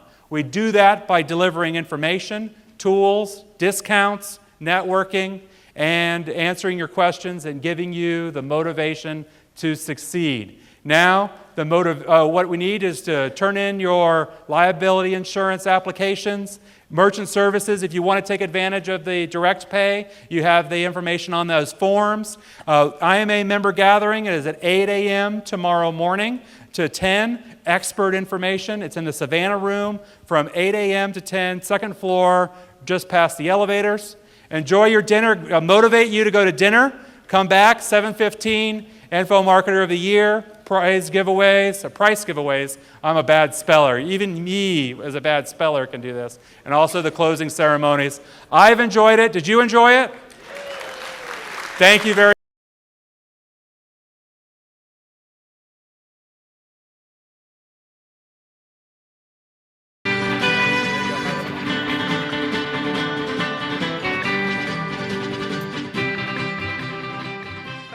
Thank you very much. Nice introduction. I appreciate that. After that, I'm excited to know what I'm going to say. But first things first, I did promise my niece and nephew that I would take a selfie with you. Is that okay? So let's do that. Yeah. Here we go. Thank you for that. My name is Andrew Locke, and as you can tell from the accent, I am from Salt Lake City. Before that, actually, we lived in California. Anybody heard of it? Under the watchful eye of the governator himself, Arnie. That always kind of struck me as so odd that this celebrity, Arnold Schwarzenegger, was governor of California. You know, to me, that would be like that. Like in England, that would be like if Elton John was Queen. Maybe that isn't so odd, after all. But a lot of people say to me, Andrew, how did you get to where you are today? And the answer is very simple. I took Delta Flight 17 to here, and that was it, really. I'd like to tell you a little bit about myself. I'm quite a private and secretive person. That's about it, really. I've come to understand that Delta stands for Don't Expect Luggage to Arrive. Sad but true. And I've also discovered that there's two types of luggage, carry-on and lost. Sad but true. It's weird with this stage kind of being like this table here, because I can only go so far. But the condescending flight attendant said to me, "Would you like dinner?" And I said, "What are my choices?" She said, "Yes or no." But it's great to be here, and I'm excited to share this topic with you because it's something that I'm very passionate about. It's changed my life, and I hope that it will change yours too. That's my genuine hope for this presentation. So let's get started. My promise to you that is in the next 60 minutes, I'm going to show you the 4 steps to building a profitable niche, or as we say across the pond, niche. Anybody here from England? A few? Oh, how are you doing? Where are you from? Cambridge? Leeds? Excuse us a second, we're just, bonding here. But yeah, profitable niche membership site and how to get started with each step.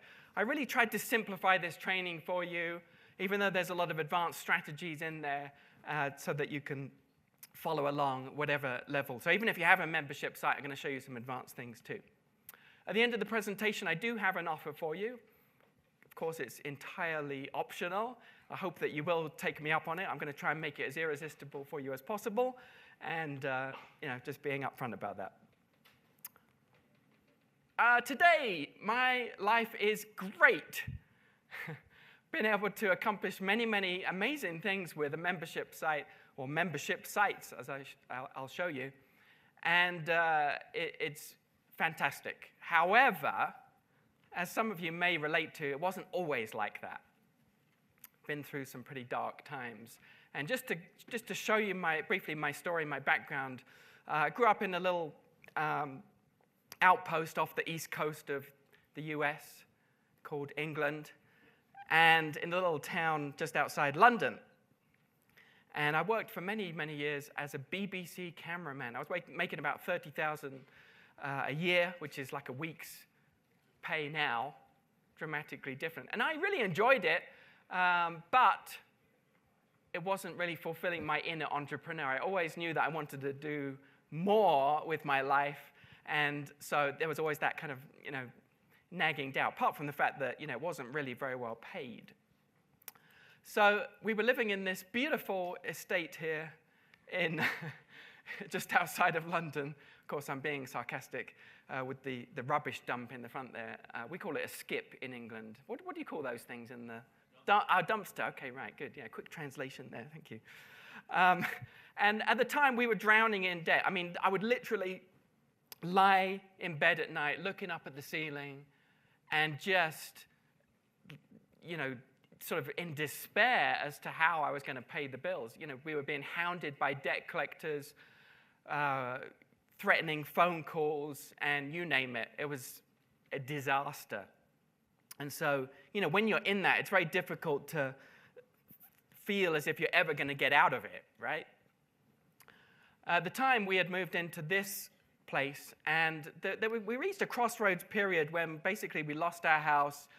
We tried to pay off as many debts as we could. And the turning point was when we decided, okay, let's move to the States, because I'd done a lot of work in the States over the years in the entertainment industry. Let's move to the States for 6 months and see what happens. So we literally sold the remaining of our possessions, and this is absolutely true. We had 2 suitcases, and that was it. So talk about simplification. So it was both extremely scary as well as kind of exciting to do that. And this was the real crossroads in our life. So we moved to a place called Los Angeles. Maybe you've heard of it. Talked about being under Arnie there. And the first person that I met online was a guy by the name of Yannick Silver. Some of you, I'm sure, have heard of him. And he was doing some really cool things in the world of the internet marketing. And I really resonated with it. I thought, this is really, this is kind of the way of the future. And I saw that he was putting on his first event. So I wrote to him and I said, I'm a poor immigrant, which was true, and just moved to the States because he was actually had moved from Russia too. He was, had a similar background. And I said to him, I would love to attend your event, but, basically I can't afford it. However, one thing I could do for you is film it for you, because remember my background as a cameraman. So to my surprise and delight, he responded and he said, that sounds great. He said, I was looking for someone to film it, so this is perfect. So there I was at the back of this room and looking through the lens of my camera, recording this event. This whole new world opened up to me of internet marketing, and it was very, very exciting. And I remember it vividly. This was 2003, because one of the speakers who I really resonated with made an offer at that seminar, and it was kind of like for a beginner's blueprint workshop for internet marketing. And I couldn't afford it, but very nervously, I put it on my credit card. And it was a defining moment for me in my life. It was the moment that everything changed, because I diligently studied it, I applied it, not like most people who bought a course and then put it on the shelves. I took action, I found a mentor, and my life changed, because from my first dollar online, that quickly multiplied, and within the next year, the very next year, I ended up on stage as a speaker at the next event, which was, and you've heard my background. That's why I want to share my background story with you, because I want you to understand this lesson. And not everybody will relate to what I went through, but if you do, this is the first lesson I want to share with you, is if you have struggled or failed in business or in life, it's not your fault. Things like this happen. Everybody goes through cycles, a journey. And so no matter where you are, you're not defined by past failures. I mean, I'm sure everybody in this room has an interesting and sometimes dramatic story of, bad stuff that has happened. I came across this quote the other day, which I wanted to share with you, and I just it hit me when I saw it, and I'm sharing it with as many people as possible. You cannot start the next chapter of your life if you keep rereading the last one. What a great quote that is, isn't it? You cannot start the next chapter of your life if you keep rereading the last one. I see quite a few of you writing that down. That makes me really happy. So that's the first lesson.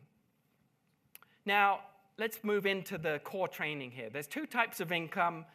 This is not new to many of you, but just to, so we're all starting on the same page. Cash flow income and reliable recurring income. Cash flow income is the money that pays the bills every month, the money that's essential, that's required, the cash flow.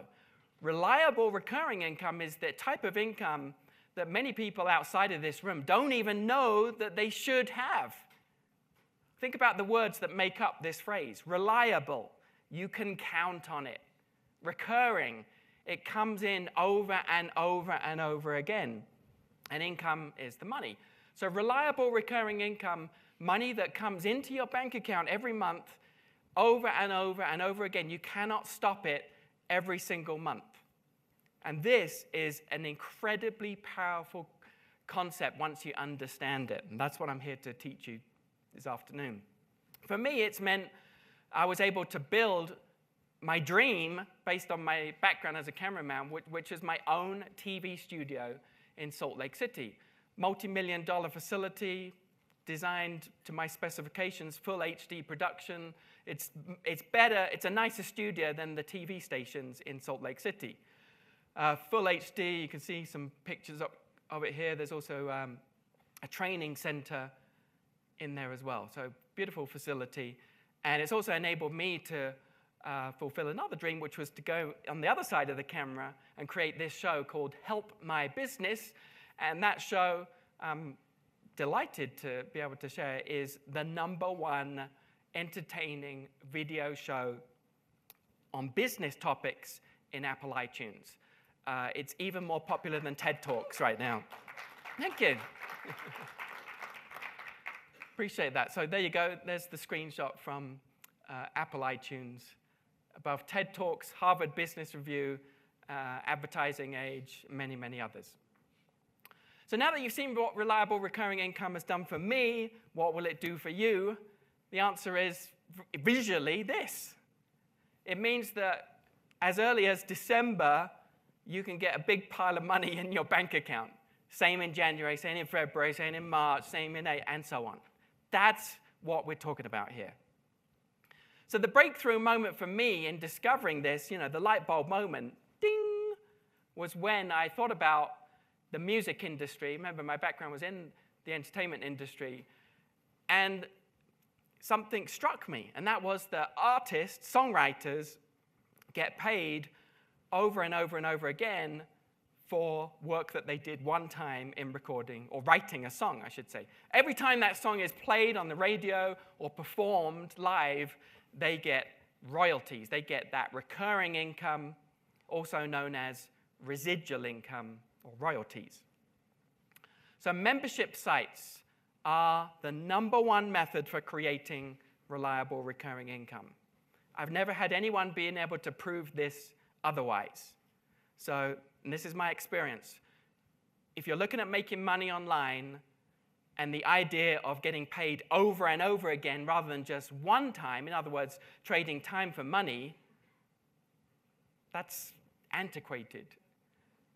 If this appeals to you to get reliable recurring income, membership sites are the key. That's the vehicle. So for me, I've created more than 6 membership sites. Here's a few of them in different topics. Some of my passions, things like Disney theme parks, web video, home theater, and other niche topics and business topics as well. So I practice what I preach.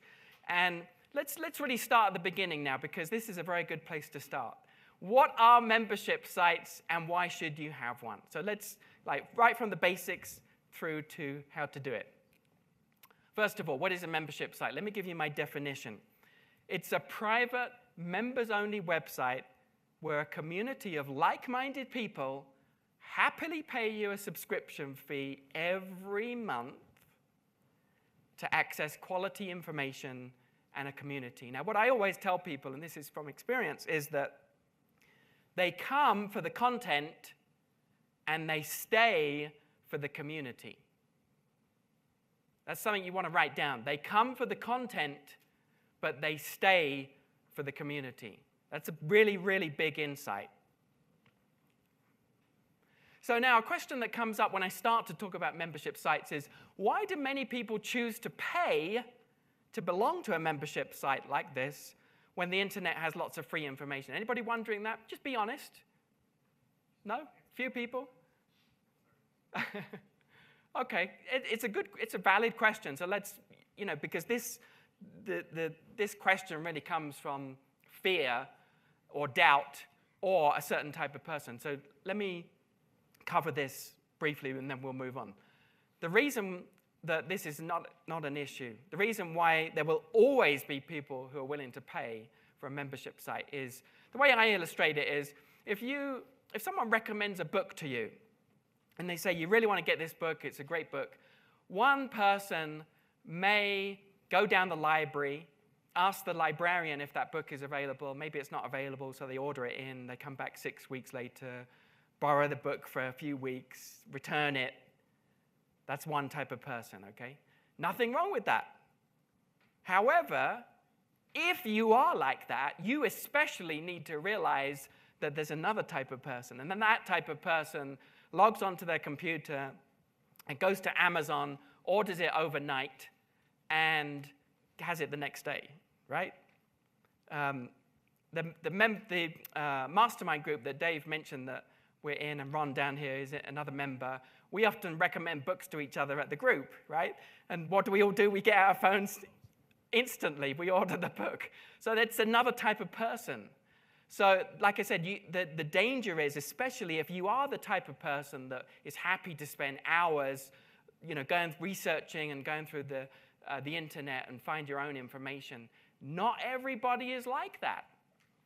It's nothing wrong with it, but understand that you have a real danger there, potential mental block, because most people are, the two types of people.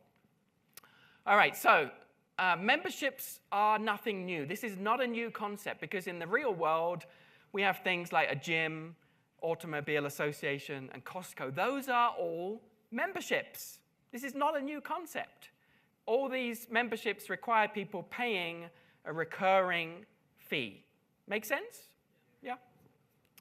So similar online, we're now adapting the concept. We've got sites like Ancestry.com, tracing your family tree, eHarmony, dating site, and Weight Watchers. Very big, well-known companies, and you can see how much they're charging here.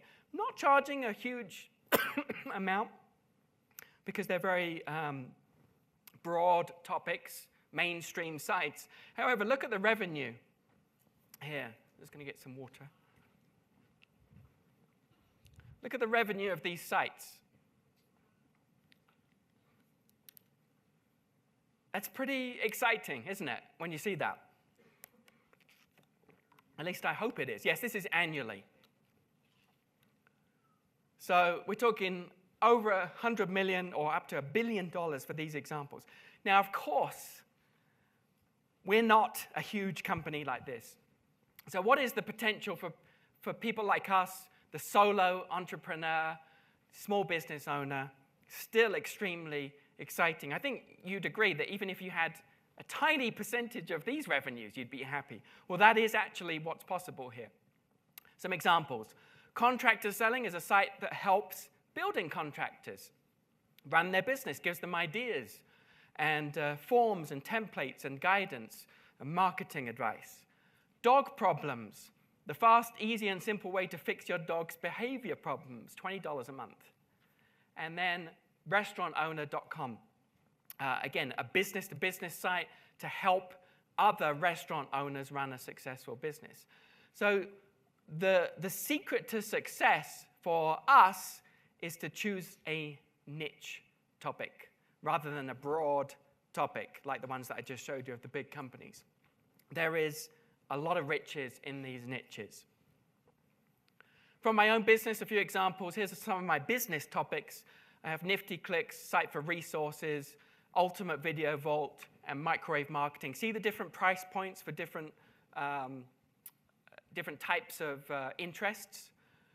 One of these, Ultimate Video Vault, it's like Netflix for business. It's the world's largest business training collection video. We're always adding to it every single month new video training programs on every aspect of running a business, outsourcing, marketing, copywriting, every single thing that you can think of. So it's a great site. It's a great niche too. So here's 8 reasons why a membership site is the best online business model. And you can make this comparison with other types of businesses too. First of all, it gives you the reliable recurring income we talked about. Secondly, there's no barrier to entry. You do not need to be a technical whiz to do this. Anyone can do this. It gives you the ability to be in a business that you are passionate about, something that really, that you want to share with the world. It's very low cost to get started. I'll show you that in a moment. You can live and travel anywhere, which is wonderful. All you need is an internet connection, and you can run this business. And no employees. If you've ever had employees, you'll know that this is a big benefit. You have the ability to sell it later. I have friends who've sold membership sites at 8 to 10 times multiple. So that means that if they made $1 million in the previous year, they were offered 8 to 10 million to buy it, which is incredible. That's an incredible multiple if you're familiar with selling a business. And lastly, the opportunity for big money, as we've seen, because it gives you that reliable recurring income. So those are the 8 reasons. And this is how it works. Let's really kind of delve into the details of how this happens. If you were to get just 1 member a day, so 34 members paying you $29 a month, so 34, approximately 1 a day, $29 a month, and then if you never attracted any more members, you stopped any marketing that you were doing, you would have that reliable recurring income of $1,000 a month. Does that make sense? From those 30 members, because they're paying you every single month. But what happens if we don't stop? Why would we? Because if we have automated systems in place, it's not us doing the work anyway. This is where it gets more exciting. If you were to continue, and you were to continue for each day, get basically 1 new member a day, in a year, your reliable recurring income is going to be about $11,000 a month. Now, of course, question that comes up, will a few members leave over time? Of course, different circumstances, you're always going to get a few leave. But attrition, which is the technical word for that, is not an issue, because if you keep replenishing, if you aim for your 1 a day minimum, then it's a non-issue, because it more than counters any small percentage that leaves. Now, this is where it gets really exciting. So, if you feel the excitement, it's okay to jump out of your seat and, yell Yahoo or whatever you like. Throw small children up in the air, whatever you like to do.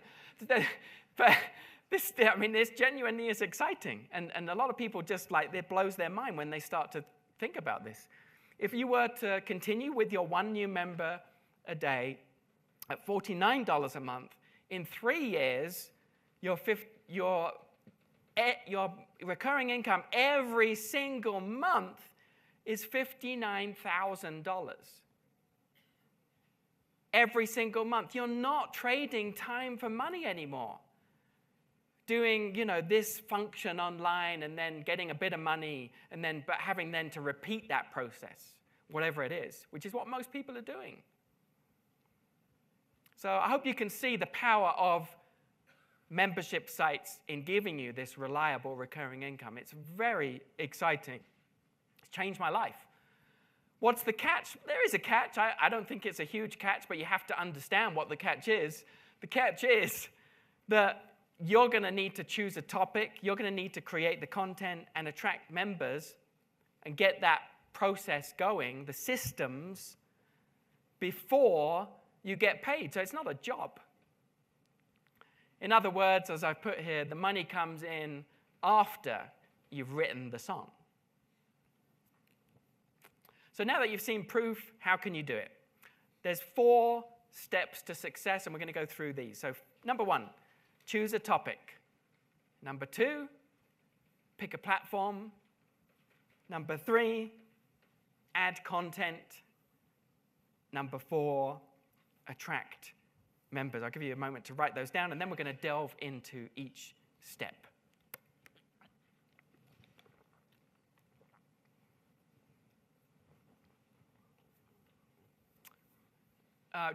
Chaps in the AV, is there any way to get a timer on the screen here? If it's possible. Thank you. All right, let's delve into these steps. Number 1, choose a topic. What topic are you going to choose? Well, here's some parameters for you. First of all, you need a topic that is a niche. So I think everybody here understands what a niche is. I'll give you an example here. Sports is a market or a category, whereas scuba diving is a niche. So very, very important. I see this mistake being made all the time with people who choose a membership site on a topic like sports because they think, hey, if I do sports, I'm going to attract so many more people because sports. I mean, they've got scuba diving, you've got wrestling, you've got mountain climbing. It doesn't work that way. The riches are in the niches because when you target a specific topic, those people feel like they're talking or you're talking to them directly. Does that make sense?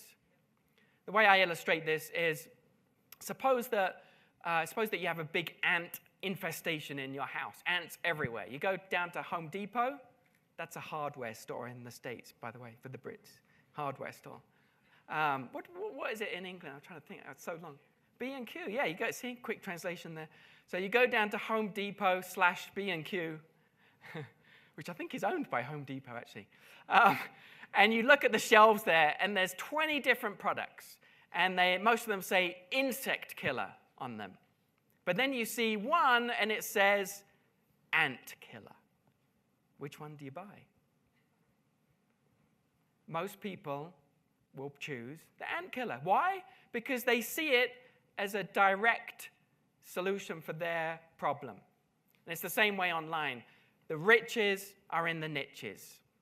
So be aware, big trap to fall into. I see this all the time, people trying to start membership sites in big, broad topics. The second element to consider is something that you're passionate about. If you're creating this community, shouldn't you really be passionate about the topic? Shouldn't it be something that you're excited about that makes you want to jump out of bed in the morning? It should. Because if you chase the dollars, if you look at, if you're scouring the market looking for an opportunity just because there's money to be made, guess what? In 6 months, a year, you're probably going to get bored of it. So why not, choose something that you're really passionate about.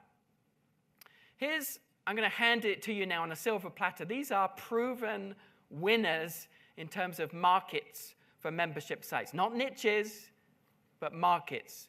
So in all of my experience in doing this over many years, if you choose a niche within one of these, you have a very, very high likelihood of success. So number 1, business and finance. Anything to do with business and finance, which would include things like investing or how to do accounting for your business or how to make money. Number 2, self-improvement. Of course, there's a whole gamut of topics within self-improvement, and those are very effective too.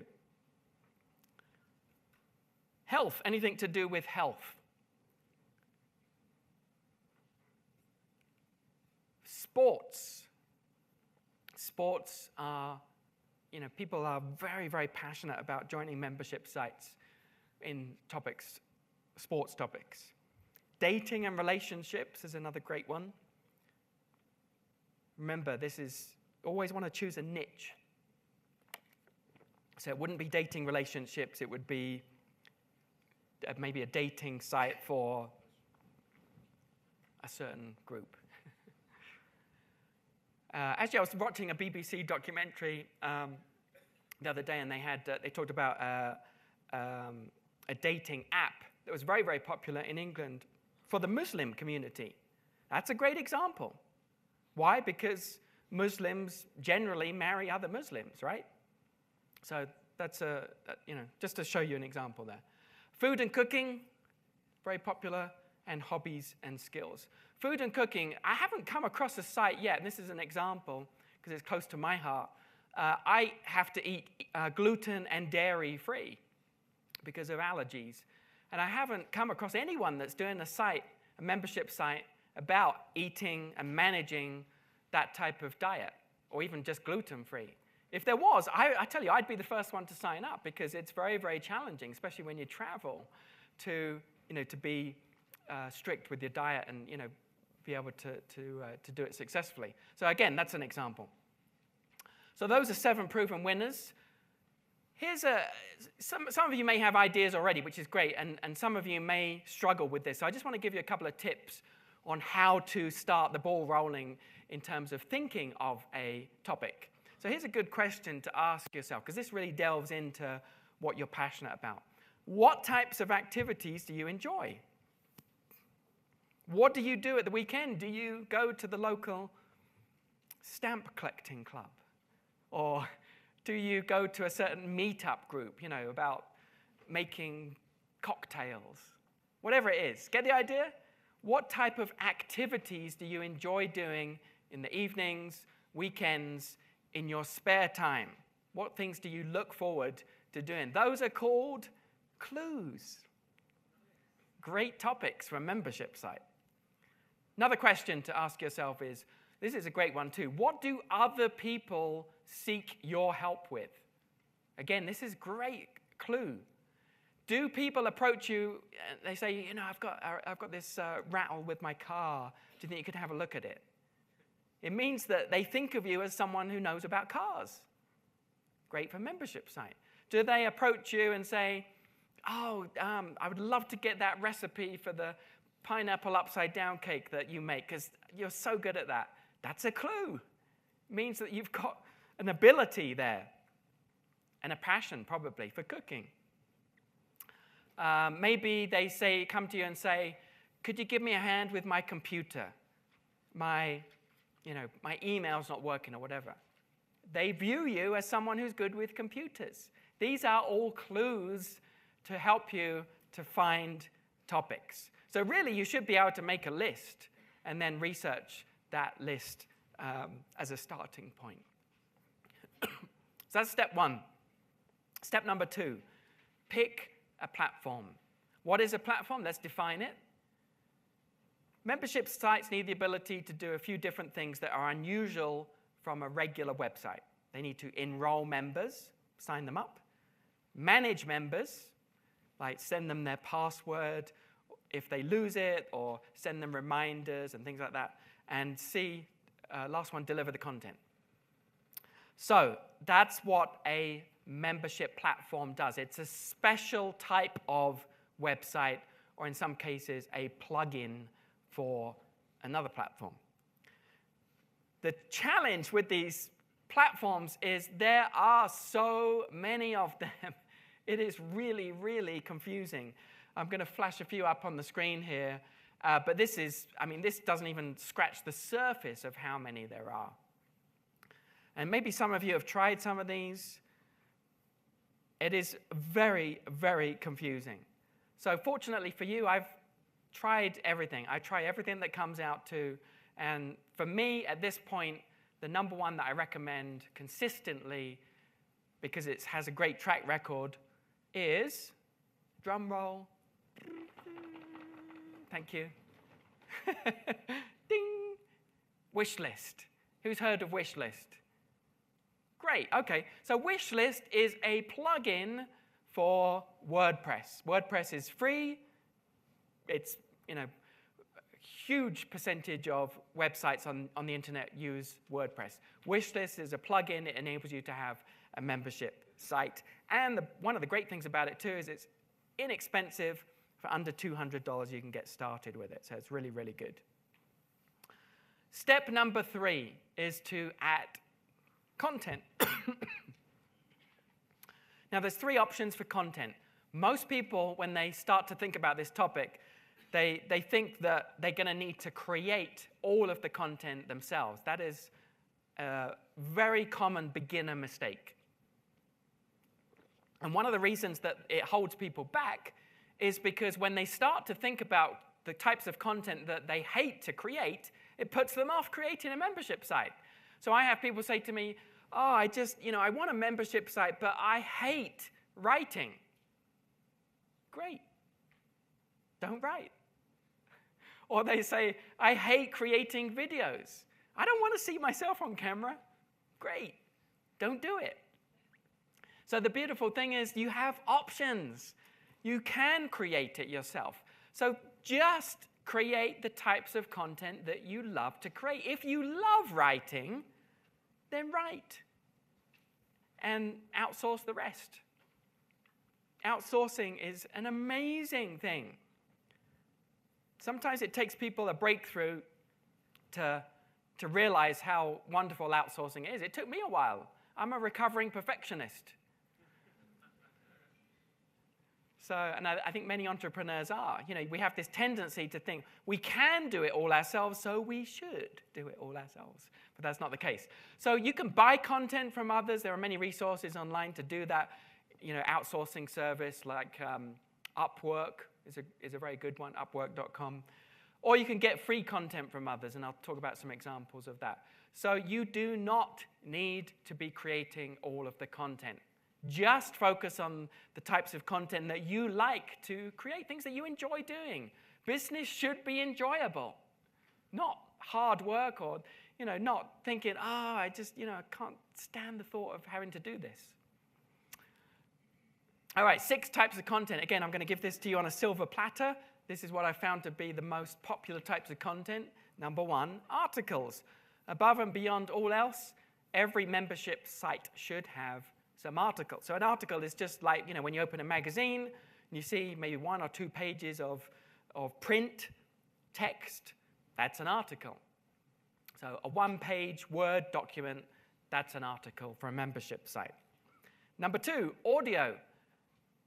Multimedia is very, very popular with membership sites, and the internet is a great way to do that now. So you can interview maybe an author of a book in the same niche, or you could maybe do some type of training or instruction or guidance on audio and then have that playable on the site or downloadable. Similar with video. Video is, of course, extremely popular these days. And a little secret for you, which a lot of people are surprised by this, but there's a little site that you may have heard of called YouTube. Anybody heard of it? Yeah, a few people. With YouTube, you can quite legitimately and legally go on there, search for your keywords, and I guarantee, even with obscure niches, you will find high-quality videos that other people have spent hours, days, or weeks creating. You can click on a button below that video called Embed, E-M-B-E-D, not in bed. And you can paste that code into your membership site. It's entirely legal. In fact, YouTube wants you to do it. Yes. Why? Because it helps to further spread the popularity of YouTube. Now, the reason they can do that is because when the license agreement in someone uploading a video is, YouTube says, we'll host the video for you, but in return for that, you have to agree that anyone can share that video. Because remember, in the old days, before, some of you may remember this, before YouTube existed, it was very expensive to host a video. And there were postage stamp size. Remember that? Online, little tiny, like trying to view the video in like jerky motion. The good old days. We take it for granted now. But that's the situation with YouTube. So you can legitimately do that. In fact, YouTube even makes available, you can Google this, they even make available a little piece of extra code that you can add on to the end of a YouTube video. This is an advanced tip. But if you Google it, that little piece of extra code takes the YouTube logo off the video. So no one knows that it's even from YouTube. And then from time to time, people will say, but Andrew, what about members going to watch that video and they see that it's somehow that it's from YouTube? Wouldn't they be upset? No, they won't. I've never, ever had anyone say anything negatively about that type of video. And the reason is because it's helpful. It's a resource. You're the one that found it. You're the one that did the work, the digging, the research to find it, yes? So anyway, before I labor the point, let's move on.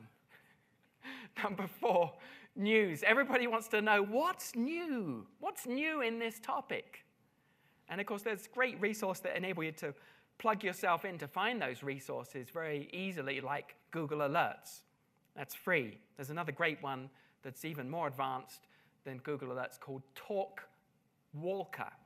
Very odd name. I don't know where it comes from, but TalkWalker.com is like Google Alerts on steroids. It'll give you a lot more resources. Number 5, surveys. People love to share their opinion with the community. They love to give feedback. So surveys, very simple to do with a tool like SurveyMonkey. And then, of course, you can share the results with the entire community. Here's what you had to say about this topic. So you ask a question. Great to ask controversial questions, by the way. They're the best. And then share the results with the community. They love that because they're giving their feedback. You're involving them in the community. And then the 6th type of content that's very popular is forums. Now, I'm sure everybody here has been to a public forum on a website. A membership site forum is just protected within the members area. Now, something very interesting happens with forums in a membership site. Did you notice I just took a swig there to build suspense?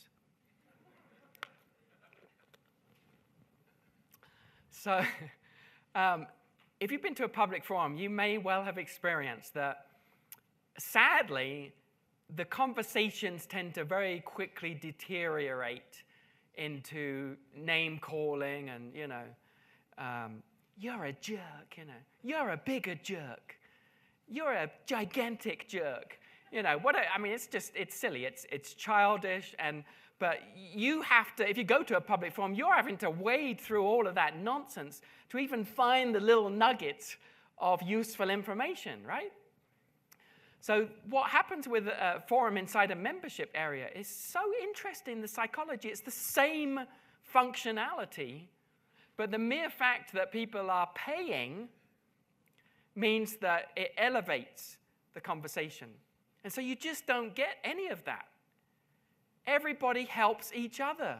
Like a rising tide lifts all ships. The mere fact that people pay elevates the entire thing, and so it's all gold. And so, like I said to you earlier, they come for the content, but then they stay for the community. I think it was Dan Kennedy that said that people are walking around with their umbilical cord in hand, looking for a place to plug it in. How true that is. This is one of the reasons why membership sites are so popular, because they directly serve that need. Why are meetup groups so popular offline? They're kind of like membership sites in the real world in many ways. The reason is because people are looking for the place where they belong.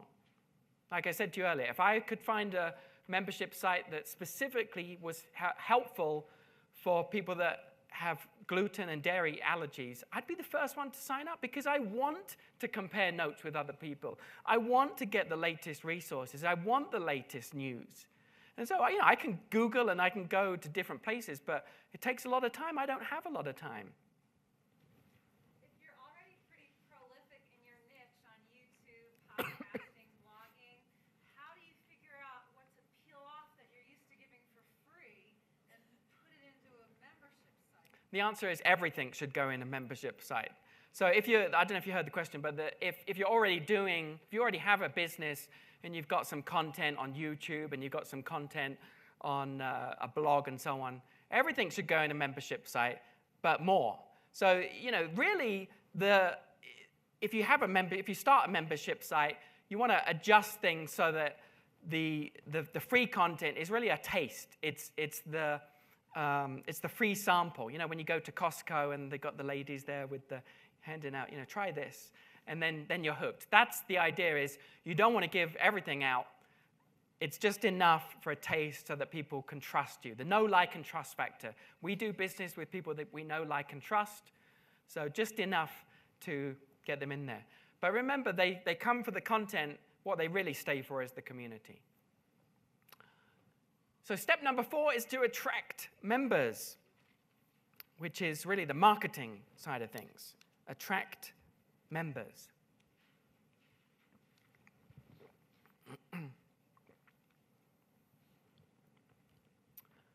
Here's the good news for you.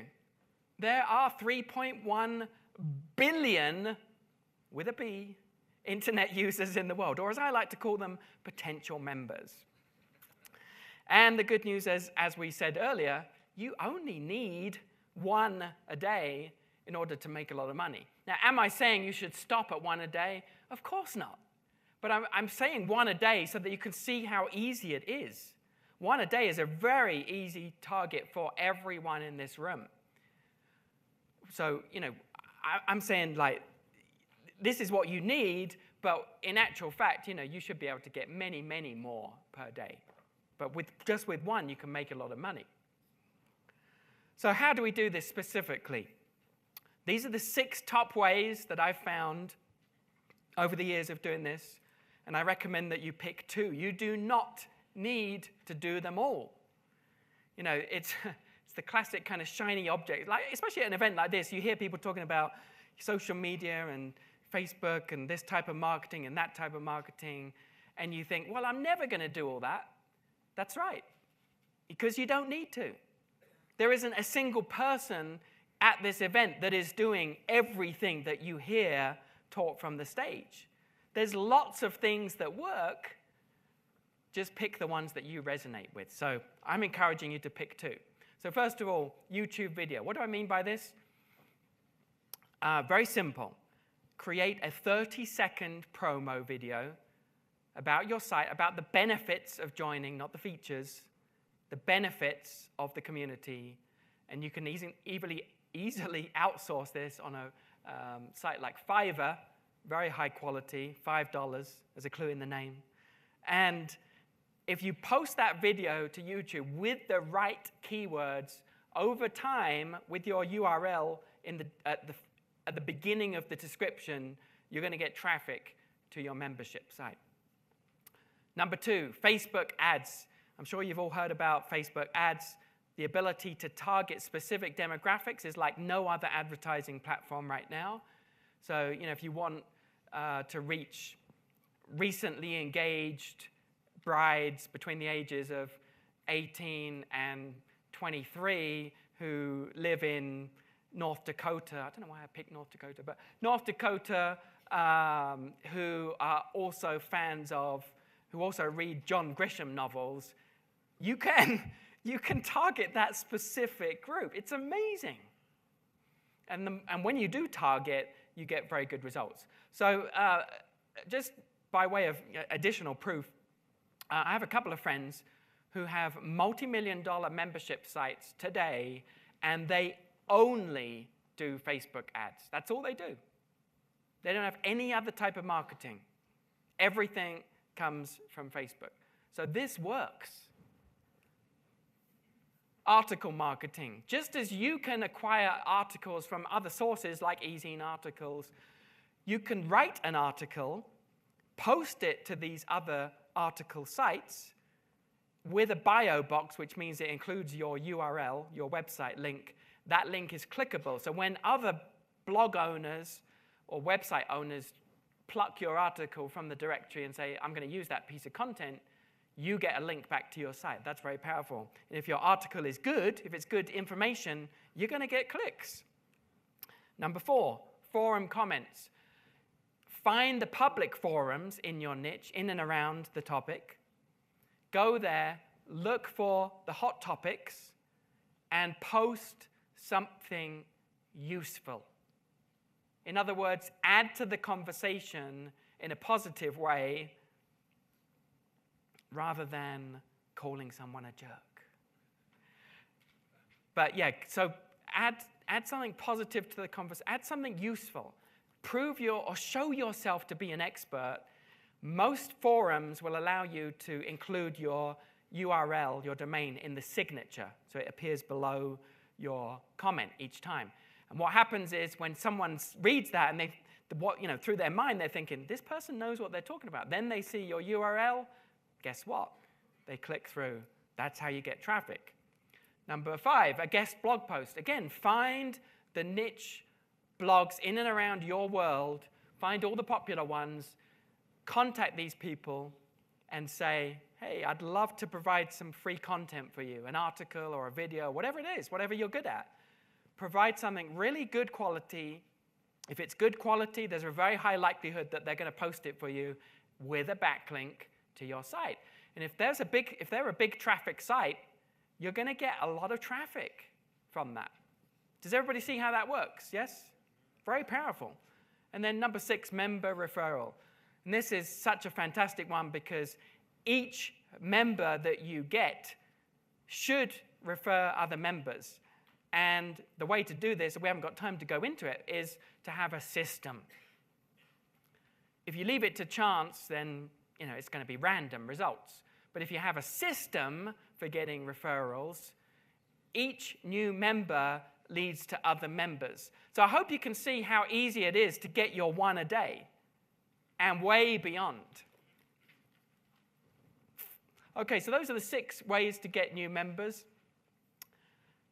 By way of review, there's our 4 easy steps to success. Choose a topic, pick a platform, add content, and attract members.